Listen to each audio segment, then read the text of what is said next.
สบายดีพี่น้อง FC ทางฝั่งไทยฝั่งลาวและทางต่างประเทศเด้อมื้อนี้สาวไทยสิไปวัดนะพี่น้องเนาะไปลงเพลตอนนี้ก็เวลา 10 โมงแล้วเฮาก็สิไปเฮ็ดกินอยู่เฮือนสาวน้อยในพี่น้องเนาะเฮือนน้อยเพราะว่ามี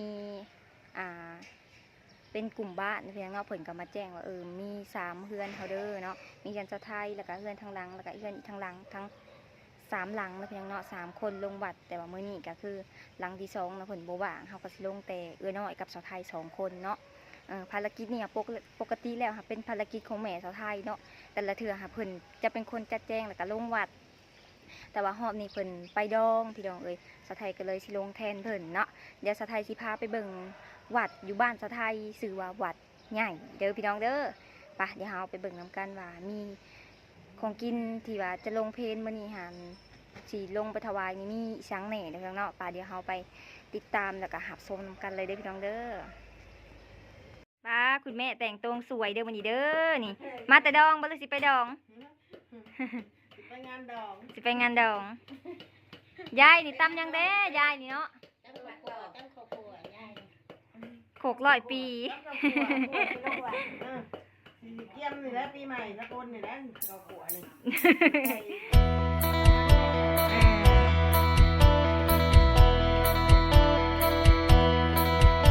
เรายังแข็งแรงได้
ป้าพี่น้อง FC วันนี้ไปวัดเนาะไปวัดใหญ่3 คน3 สาวเบิ่งพระเขาพระนามของกินป้า6 อย่างเนาะแม่6 อย่างพุ่น6 7เนื้อ6 ชิ้นเนื้อได้ตอนนี้กับเพิ่นสาวน้อยกำลังลงไปซื้อเครื่องอยู่หานสาวพินลงไปซื้อน้ำหยาดเนาะน้ำหยาดน้ำกินนี่เด้อพี่น้องตอนนี้ชาวไทยกะได้มาฮอดวัดแล้วเนาะฮอดกับมาเกียมแนวใส่ผ้าขาวผ้าน้ำตัวบ่วง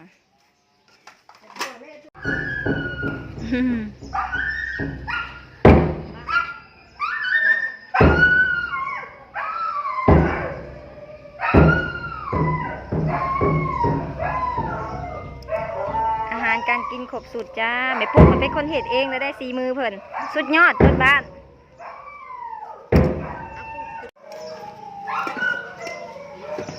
อาหารการกิน4 ท่าพี่น้องมื้อนี้เฮาเฮ็ดเนาะโอ้หลายอย่างเพิ่นเฮ็ด5-6 อย่างพุ่นเนาะของกิน6อย่างมีครบจบเลยมีทั้งนี่เพิ่นว่าเพิ่นมักกินแกงเผ็ดเพิ่นก็เลยเฮ็ดแกงเผ็ดซะเนาะนี่มีทั้งขั่วแล้วก็ลาบซีดแล้วก็แจ่วแล้วก็อ้อมเอ็นแล้วก็ผักกินกับนำนะพี่น้องเนาะทั้งลวกทั้งสดแล้วก็ของหวานมีหมักโมนำ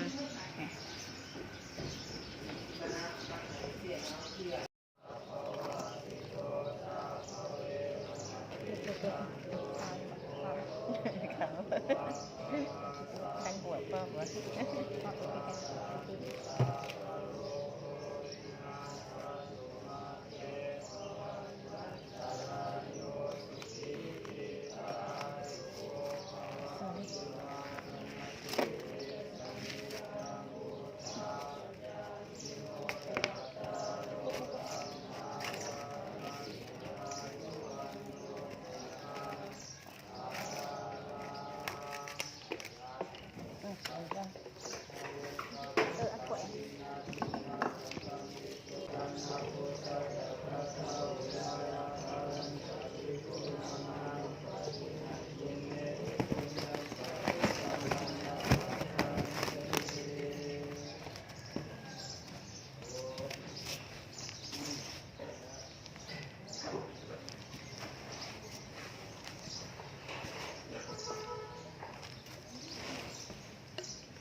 มาเด้อพี่น้องกินข้าวอยู่วัดเด้อ วัดเด้อ พี่น้อง FC เป็นครั้งแรกของสาวไทยคือกันเนาะคันบ่ได้เพิ่นมากอะสาวไทยกับบ่ฮู้ว่าสิสอนแม่ปุ้งแนวใดแม่ปุ้งก็เฮ็ดของกินคนเดียวแต่คืนนี่พุป้าบังเห็นนะอยู่ดีมีแห้งเกิดลูกง่ายๆมีทางลาบดิบน้ำลาบซุปก็มีพี่น้องแจ่วจุมีครบเบิดมีแต่แนวแซ่บๆเรื่องซิงแกงคืออะไรพี่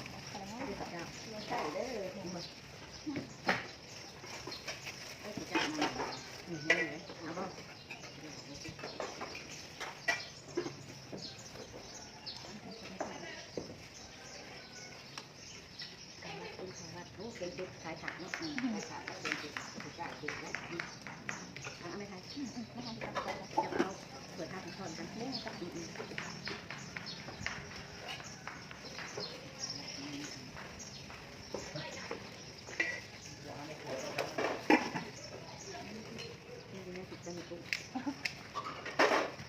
จะไหนดีกรรมเด้อ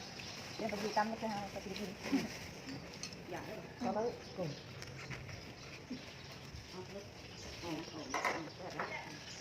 แกงซุปพี่น้องเลยคักๆมันจะแซ่บ ลูกเขานะนะเขาคิดด้วยบริบทกล้องด้วยบ้าง นี่นะเป็นธรรมดา เราประกาศปิด มันคือสิ่งที่ทำบนเทียนเขาตลอดเดือนคือจุด ได้จุด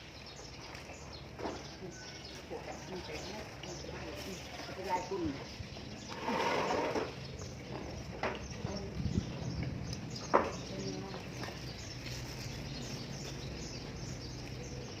ข้าววัดแซ่บเลยอร่อยกินข้าววัดน้ำยาที่จะเอาไปมันบอกเอาไปมัน เขาห้าขวดทุกหนึ่งบอก จะไปไหน แต่ก็หนึ่งต้องห้าแหละเท่านั้นนะเขาบอกมีทางหลังเมื่อกับจับไปแล้ว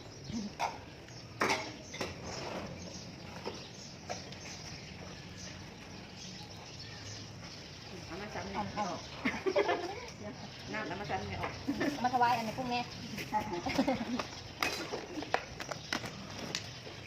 โรงงานอะไรใครหน่อย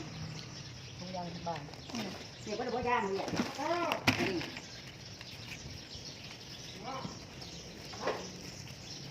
คือปากกระสอบ เขาเก็บไว้ในย่างนะจ๊ะเก็บไว้ในย่างเก็บไว้ในย่างไปแล้วเลยเก็บเปิดมันกันเลยเด้อ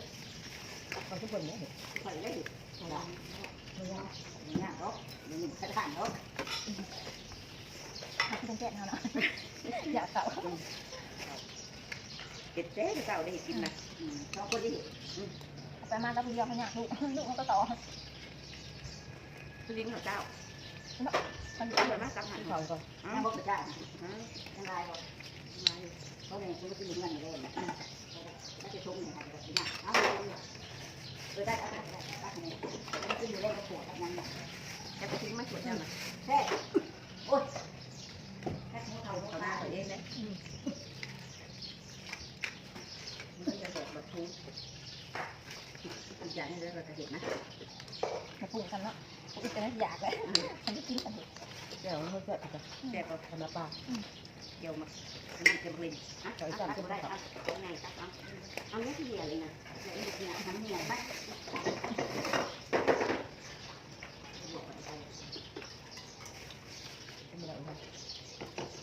เอาหน้าเขาขับเนาะหันเจ้า เราก็ขึ้นหาเขาจะแบบ ไอ้นะ ก็คือบนยับอันไหนเนาะ ทำมันอย่างนี้ถึง กินเดียว มีร้อยสามสิบตัวนี่แหละกินสักก่อนเป็นได้ตัวแซ่บวะ ใครอยู่กับมึงอยู่ใต้มา คือใช่ยูโรเนาะ เป็นกระยานั่นน่ะ พวกมันจะ ย่านเด้อ เข้ากระยาไปแล้วก็บางเถื่อกันอยู่บุษย์เป็นดึกหันดึกหนีไหมใช่เดือดอาหารกันสองคนที่ผลนะแล้วมาลงจมูกดึกทีแล้วบางเถื่อมาถึงที่ผลแล้วมาถึงหมูเลย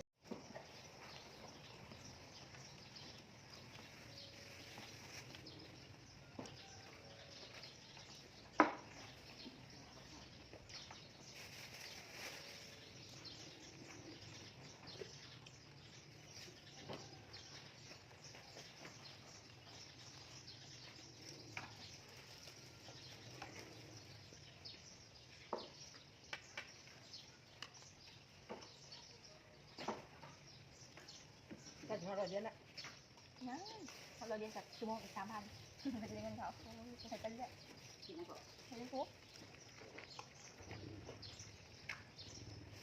เป็นเห็นแล้วหนังเป็น สั่งเนี่ยต้องเห็นจะเป็นแล้วกูมาขายที่มาค่ะกูตัดต่อพี่ดิ นี่นะ กูหาไปดังแต่ทุกอย่าง ตู้แล้วเราก็ทำงานเรียกอะไรก็มาตอบนะ อย่างไรเขาไปลงมาที่ร้านกันเลยจะเป็นคนที่จะเป็นบุญร้านจะเป็นบุญ ทำอวดทำไม พอทุกดาวอยู่ไทยคือบุคคลมันจะฝัก ไปอยู่ท เออ ำถ้าผมเมื่อยว่า แล้วมาจงจะมาถาม ใครกลัวแล้วมาถ่ายแล้ว มาได้แต่แล้ว แล้วดูช่วยมาเราเอาร่างยาเธอไปร่างเอาไปนั่งไปหาอย่างที่คุณมาเอาไปเรียนพ่อเรากินค่ะเอาไปละเดี๋ยวพ่อเราเล่นนี่นะฮะห้องค่ะเอาพอที่ดินไปต้องเกณฑ์เด้อ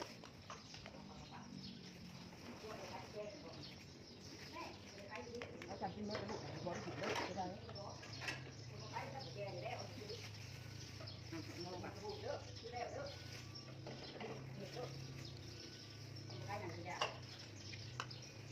เราจะบอกแล้ว เอาออกเลยลูกคุณใครจะมีญาติคุณใครผมกินกินผู้แล้วมันจะเอาเดี๋ยวขึ้นยาแล้วใครกับใคร บันนี้ก็แล้วเลยเด้อพี่น้องเด้อสาวไทยก็เตรียมโตวสิกลับบ้านกลับเอื้อนแล้วบัดนี้เนาะมึงค่ะบรรยากาศมื้อนี้อากาศพอดีเลยสิบรรยากาศเสร็จสิ้นภารกิจของเฮาเนาะเฮากะกลับบ้านบัดนี้เนาะสาวน้อย กลับบ้านแล้วบ้านเลยเด้อแล้วเด้อ แล้วบัดนี้อิ่มอกอิ่มใจอิ่มบุญอิ่มท้องพร้อม อิ่มพ่อพ่อ ขอบใจเด้อแม่ปุ้งเด้อจะภาพใหญ่ได้อเพิ่นนะ บาย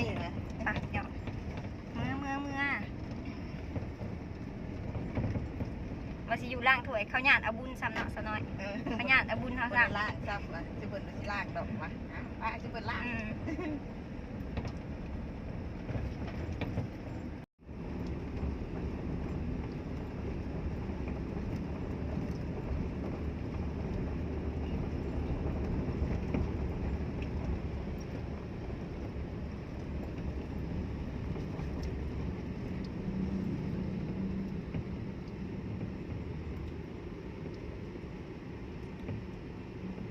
ไปซักกัน เอาหมกม่วงให้เฮา หักออเดอร์ออเดอร์ไม่แล้ว